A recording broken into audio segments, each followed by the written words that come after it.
Primera de Timoteo, capítulo 3, versículos 14, 15 y 16. Nos dice así la palabra del Señor. Esto te escribo con esperanza que iré presto a ti.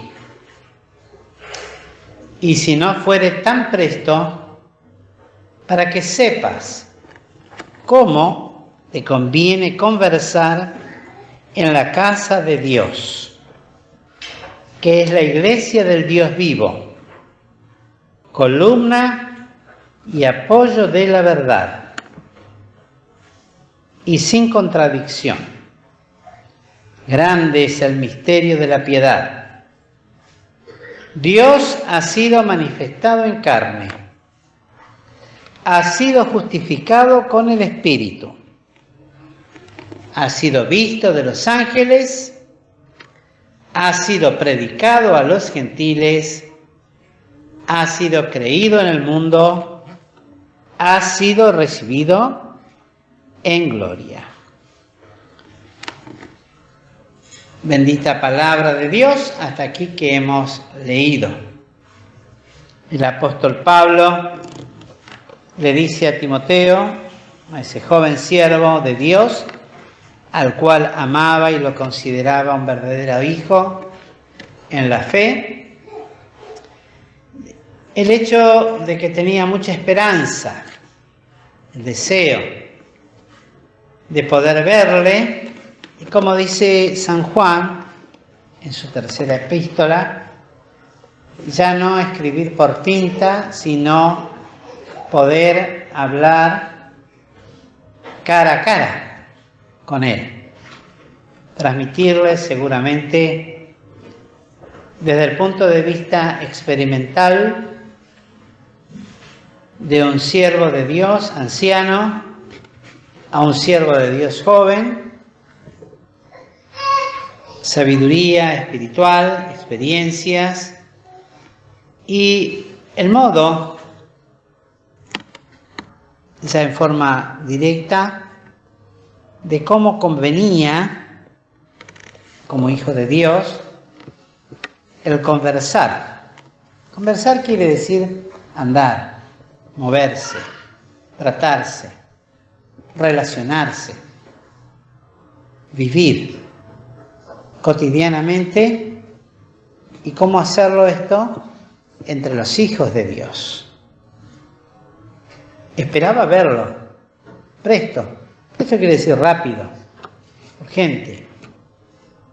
Es una palabra que la utilizan mucho los hermanos en Uruguay. Me quedó ese recuerdo. Hacerlo presto, pronto, rápido.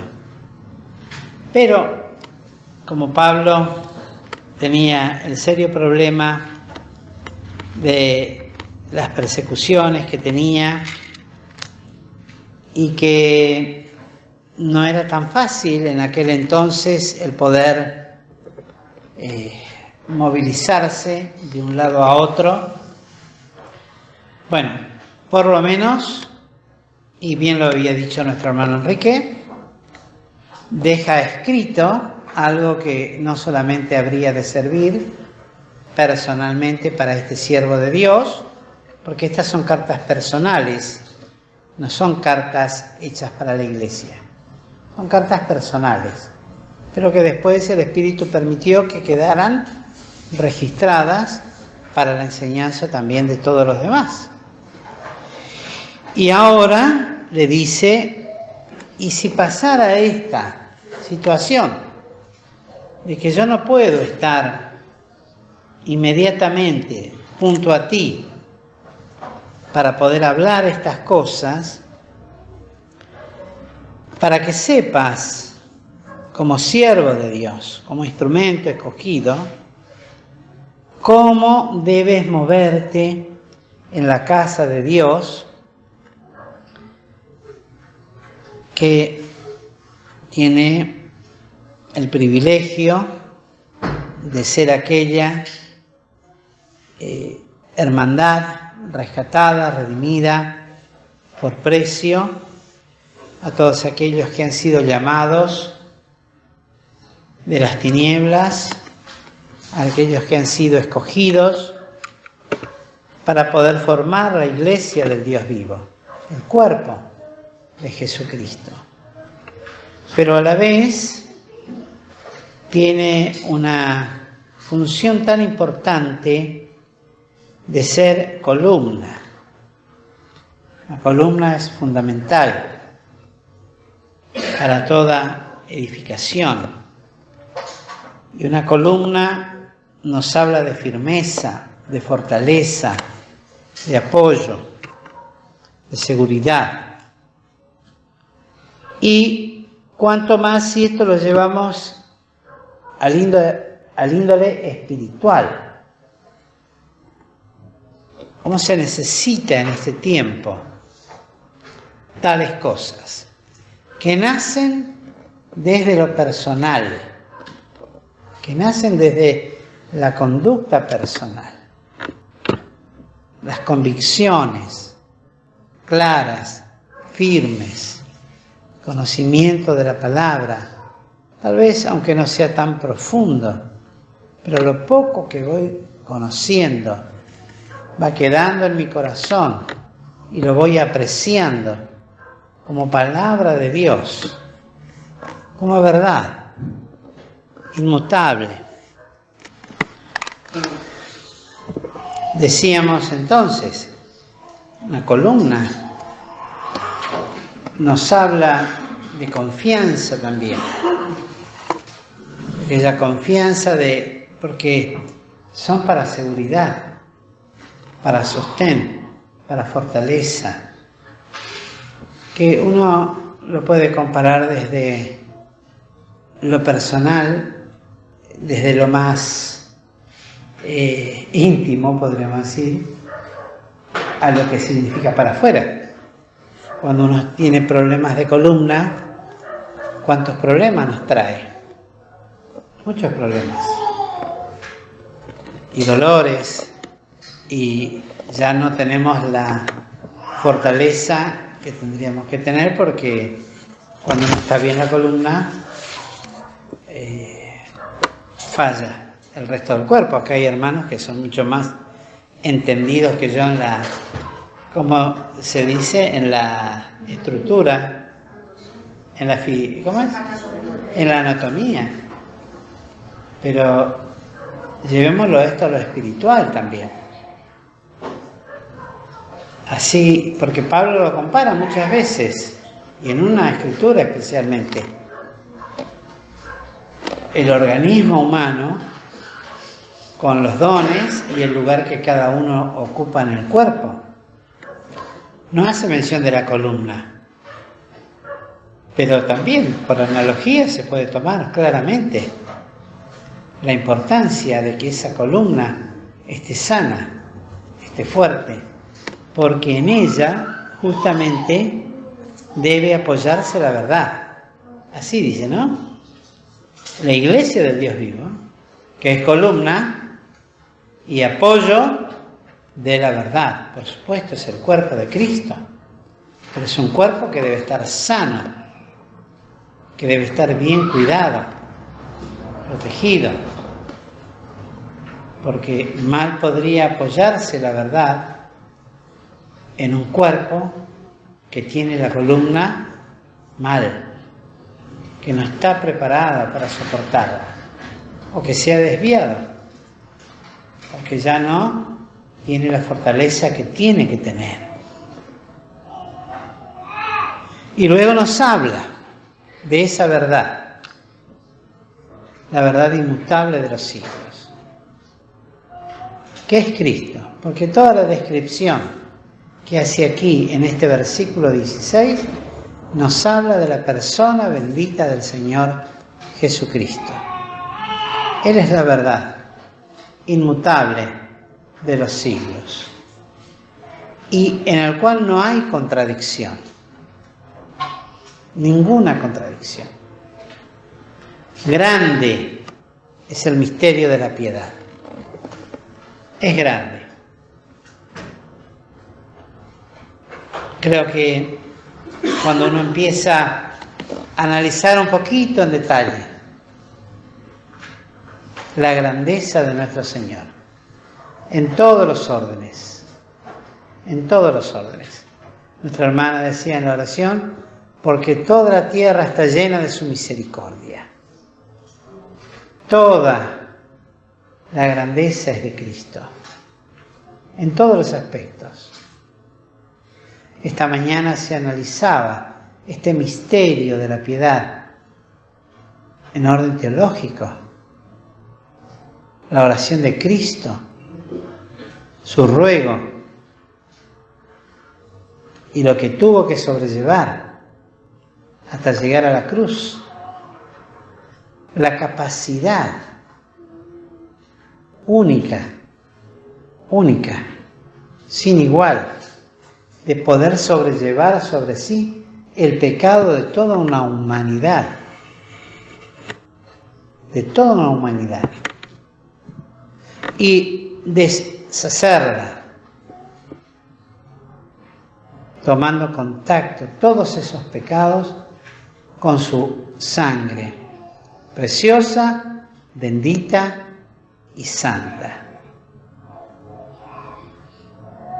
Esas dos naturalezas en una sola persona,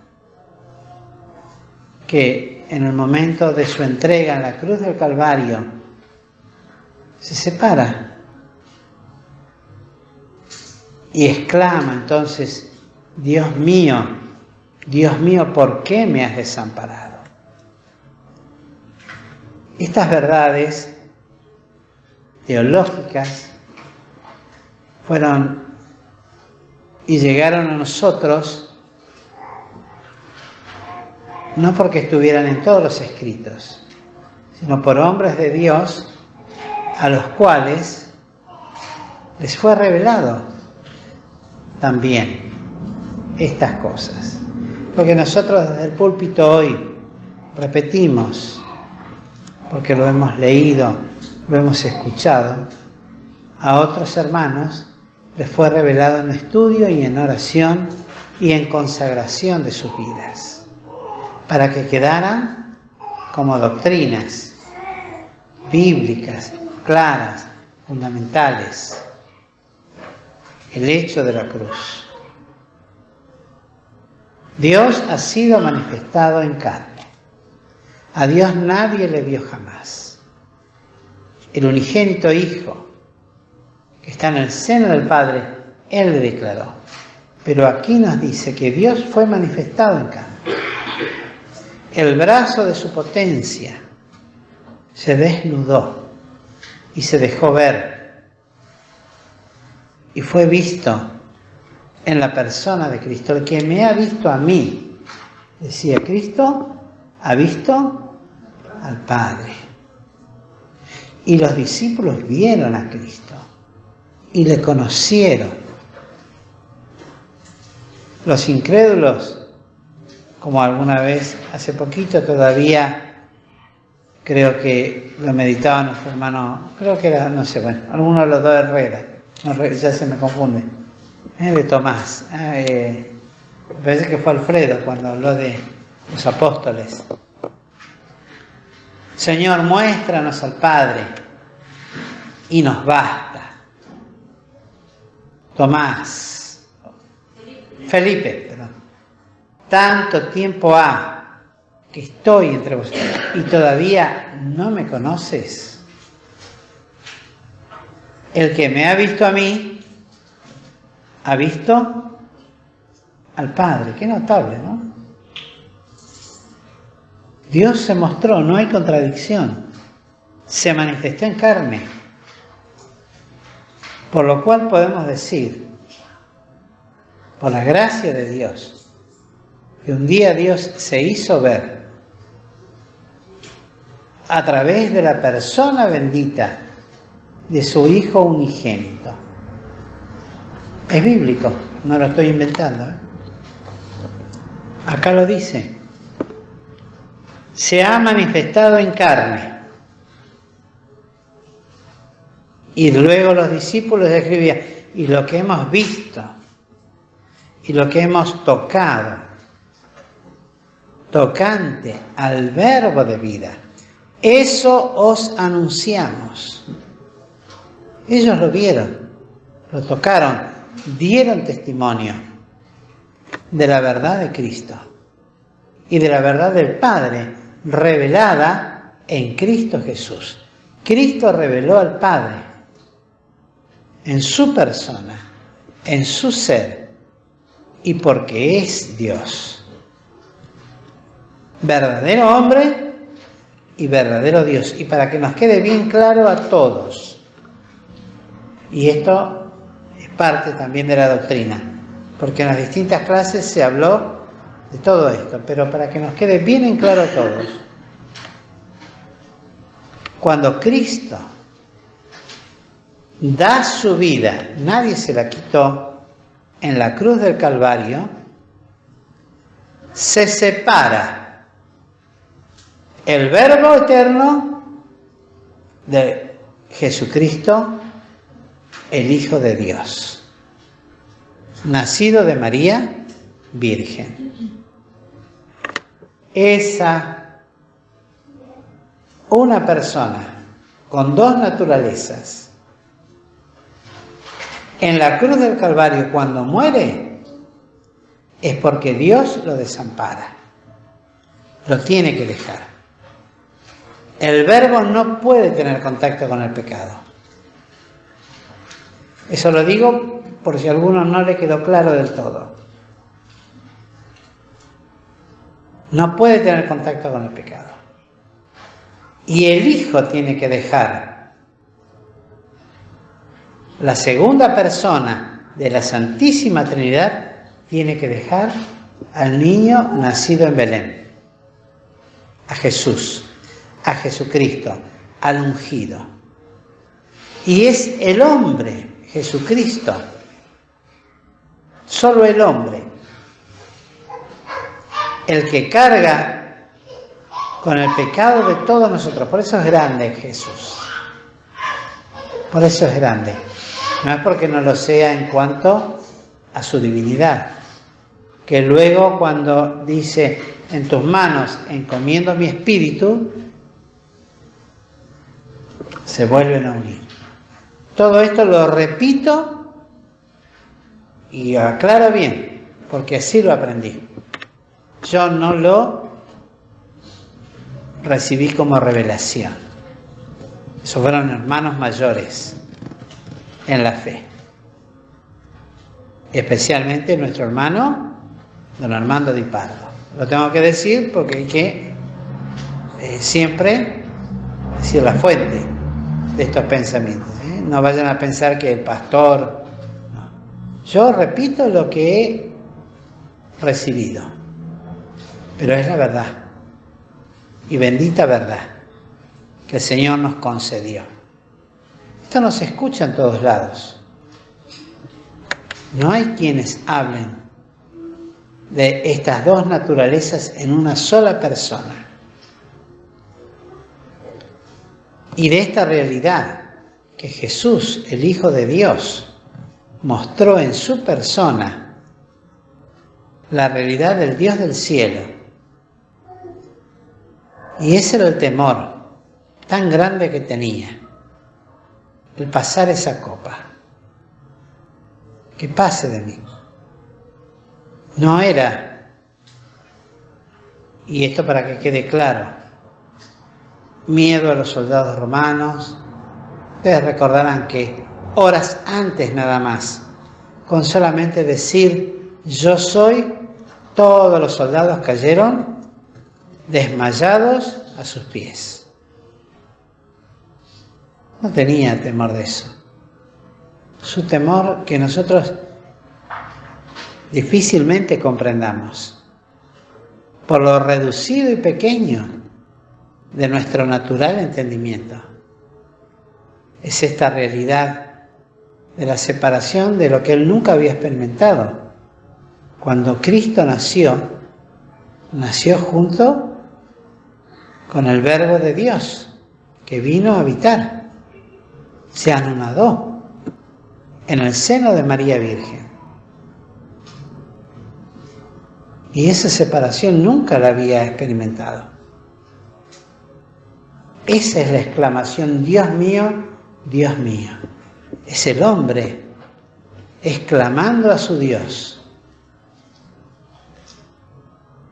¿por qué me has desamparado? ¿Por qué me has dejado? Salmo 22, léanlo. Esa es la realidad, la verdad. Y Cristo cargó en él el pecado de todos nosotros. Bendito y santo Salvador. ¿Por qué? Porque si no existiera esta separación, cometeríamos el grave error y pecado de pensar que Dios murió en la cruz. Porque Cristo es verdadero hombre y verdadero Dios. Y si no se separaba, cuando muere Cristo, pensaríamos que murió el Hijo de Dios. Y algunos lo dicen, ¿eh? Y lamentablemente a veces escuchamos, cuando se ora, que alguno dice, y tu muerte en la cruz, oh Dios. Cosa que no es así. Dios no puede morir, porque la paga del pecado es muerte. Y Cristo, aunque no tenía pecado, murió por nuestros pecados. Fue hecho pecado por nosotros. Y la ira de Dios se descargó sobre su Hijo amado. Hiere al pastor. Es la espada de Dios que cayó sobre su Hijo, sobre el hombre Jesucristo,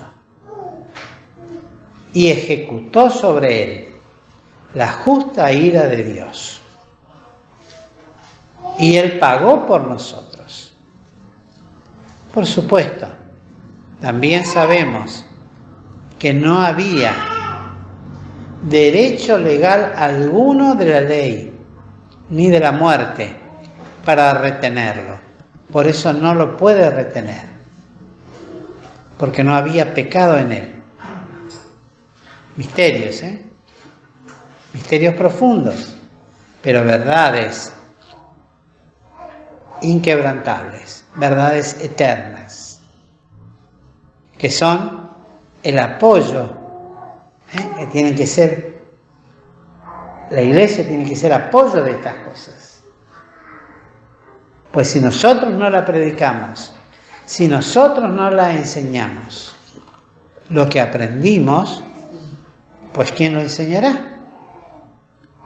¿Quiénes serán los que prediquen? Si yo no lo entiendo y le enseño a los chicos y le enseño a los jóvenes que Dios murió en la cruz, cuando Cristo murió, estoy cometiendo un error doctrinal gravísimo. Pues Cristo murió, sí, pues fue separado de la divinidad, fue separado de Dios y murió físicamente cuando dio su espíritu. Sufrió las dos muertes, la espiritual, por cuanto tuvo que pagar el pecado de todos nosotros, y la física, cumpliendo también la demanda legal de que todo aquel que pecare, ese morirá. Y tiene que pagar eso también. Él pagó por todos nosotros. Aunque en sí mismo no se lo podía haber tocado, Él lo permitió.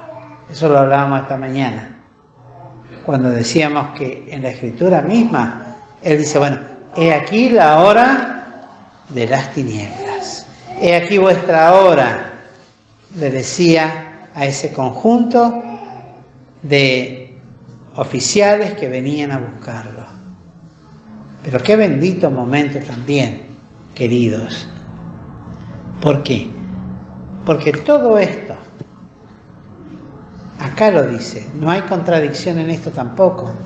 Hubo testigos desde la eternidad, en haber escuchado por lo menos desde que existieron, la realidad y esperar el momento en que el Hijo de Dios cumpliera la promesa y venido el cumplimiento del tiempo, la encarnación, Dios enviaría a su Hijo hecho de mujer, súbdito a la ley. Y después acompañaron la anunciación de su nacimiento y acompañaron en su vida al Cristo de Dios y lo acompañaron durante la agonía en Getsemaní y lo acompañaron hasta en el hecho de su muerte y lo acompañaron en el de su resurrección.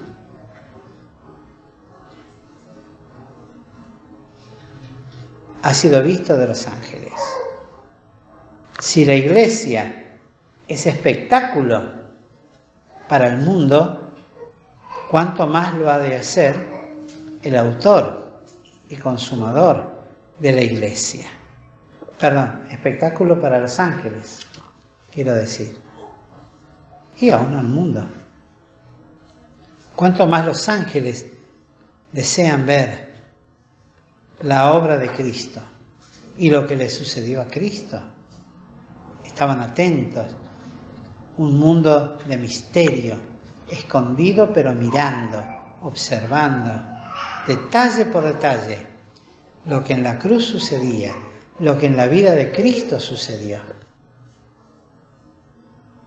Y por último, hermanos, ha sido predicado a los gentiles. Esta es una verdad absoluta, una verdad que tiene su apoyo en la iglesia, a la cual le fue encomendada esta tarea. Ir por todo el mundo y predicar este evangelio. El de la salvación primeramente, pero luego también el ser llamados a vivir una vida santa conforme a las Escrituras. Por eso también murió Cristo. No murió solamente para salvarnos, sino que murió para que fuésemos santos y sin mancha delante de Él, para formar para sí un pueblo propio, celoso de buenas obras. Eso también abarca, y mucho más, la obra de Cristo. Y luego también, para que podamos contender eficazmente por esa fe una vez dada a los santos. No para que salgamos como Pedro con espadas en la mano a cortar orejas, sino para que nuestras armas, que son espirituales ahora, poderosas en Dios, que son estas verdades, puedan ser primeramente experimentadas por nosotros mismos, porque cuando hablamos de salvación, creo que se entiende. Esto no lo puede hablar alguien que no es salvo. Por eso pensaba en lo que dijo nuestro hermano Enrique de este anticristo, especie de anticristo que es el Papa. ¿Cómo no va a hablar? ¿Cómo puede hablar bien siendo malo? Puede decir barbaridades solamente. ¿Y cómo puede entender con una mente animal lo que se tiene que entender espiritualmente? ¿Cómo no va a decir eso y peores cosas? Y estar unido a peores movimientos. Ese es el Papa. Una especie de anticristo. Todavía falta el principal anticristo, ¿no? Pero columna y apoyo de la mentira. es uno de esos, tal cual. Podríamos encontrar mucha aplicación. Para los que no escucharon, columna y apoyo de la mentira, sobre la cual se está gestando Babilonia, la gran ramera, la que se ha de presentar un día como la verdadera, cuando ya no esté la iglesia de Jesucristo. Es predicado a los gentiles, a la gente. Ya no es solamente para el pueblo de Israel, es para nosotros, hermanos. Estas verdades inmutables que deben ser firmes en nuestro corazón. No solamente acá. Una vez que lo comprendí acá, tiene que bajar acá. Y acá lo tengo que amar. A pesar de las luchas que pueda tener, A pesar de las luchas que pueda tener. Porque a veces tener muchas luchas nos pone en duda. Pero las luchas, en última instancia, es sinónimo de que todavía está Amalek y estamos en combate. Cuando ya no hay luchas, entonces sí, ahí tenemos que tener miedo. Cuando está toda la cosa muy tranquila. Cuando vamos codo a codo con las cosas malas. Pero si hay luchas, bueno, gracias a Dios. Porque eso nos indica de que estamos tratando por lo menos de andar en el buen camino. Y luego ha sido creído en el mundo. Y esto también debe ser de gran consolación, porque son muchos los enemigos. Y aunque estamos en un mundo que está puesto en maldad, no obstante aquí dice que ha sido creído. Y podríamos decir que ha sido creído también por aquel mundo al cual Cristo amó y se entregó a sí mismo por él. Porque de tal manera amó Dios al mundo, ¿qué cosa? Que ha dado a su Hijo unigénito. ¿Para qué? Para que todo aquel que en él cree no se pierda, mas tenga vida eterna. Y acá está hablando, ha sido creído en el mundo por miles y miles y miles, que no se pueden contar. Tal vez proporcionalmente seamos la pequeña manada, pero ya es un número que cuando en el Apocalipsis se describe, lo habla como muchedumbre de gente, como miles y miles y millones que claman y que dan gloria y alteza y poder y honra a aquel que fue inmolado, que fue sacrificado, ha sido creído en el mundo. ¡Qué esperanza bendita! Ha sido creído. Una de las cosas que, no lo voy a contar todo porque es largo, pero me dio mucha tranquilidad, aunque ya me lo habían dicho, por supuesto, pero cuando escuché de los labios de esta hermana que fui a visitar esta semana, cómo creyó ella en Cristo y la oración que tuvo. Tal vez no tuvimos la oportunidad de conocernos más ampliamente en razón de estar aquí entre nosotros, pero creyó. Y como ella, vaya a saber cuántos creyeron. Ha sido creído. Por eso nosotros no nos debemos cansar de predicar estas cosas. Y no una parte solamente. Esto quiero hacer un énfasis muy especial. No una parte solamente. Porque podemos o volcarnos a hacer énfasis solamente en contender eficazmente por la fe una vez dada a los santos y olvidar a cuántas almas todavía tienen que conocer al Salvador. Ni tampoco caer en el otro extremo de solamente predicar el Evangelio y dejar de lado lo que hace la edificación de los santos, para la perfección de los santos. Ha sido creído y es creído. Y en esa fe debo predicar el Evangelio, creyendo que este Evangelio, acá lo dice, es creído en el mundo. Y por último, Cristo, luego de haber cumplido todo lo que hizo, todo lo que realizó, lo que logró en la cruz del Calvario y en su vida, fue recibido en gloria, en el seno de su Padre. donde está esperando. Y hay una figura que siempre relataba nuestro hermano, el misionero, don Armando Di Pardo. Se lo imaginaba siempre a Cristo. ¿Vieron cuando uno ya está preparado para levantarse de una silla para salir en cualquier momento? Presto, esperando solamente la orden: ve por tu amada, ve por la que compraste. Y así, en un abrir de ojos, Cristo saldrá a buscar aquello que compró. Cuando nosotros compramos algo, a veces somos pacientes, ¿no? Para esperar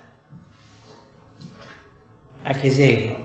Pero otras veces, cuando tenemos mucho interés y compramos algo, lo queremos tener ¿cuándo? En el momento. Ya lo quiero. Yo ya pagué, ya compré. La entrega, ¿cuándo es? ¿Cuándo llega? ¿Cuándo lo tengo? Y si voy a un negocio, ni hablar. Salvo que ya sepamos, bueno, vine con... Y a veces esperamos ese tiempo y pasado un día nomás. ¿Qué pasa con esto que no llega? ¿Qué pasa con esto que no viene? Ha sido recibida en gloria. Y de esa gloria vendrá a buscarnos. A todos los que compró, a todos los que creyeron en su nombre, a todos los que creyeron y vieron en Él. Aunque no lo vemos, pero le amamos con gozo inefable y glorificado. Y aunque no lo hemos visto, hemos creído en Él, como si lo hubiese visto. Y más bienaventurada cosa es creer sin ver, que creyendo, que viendo, creamos. Dios valora más esto todavía, porque nos habla de aquel que cree en lo que Él dijo, en lo que Él prometió. Queridos hermanos, jóvenes, este es el privilegio que tenemos. No perdamos este privilegio de ser columna y apoyo de tamaña verdad, tan grande, que en su gracia el Señor nos ha permitido. Tiene que comenzar por cada uno en lo personal, en lo íntimo, para luego ser en conjunto, como iglesia. Que todos tengamos una misma fe, mismo, como dice ahí en Filipenses, ¿no?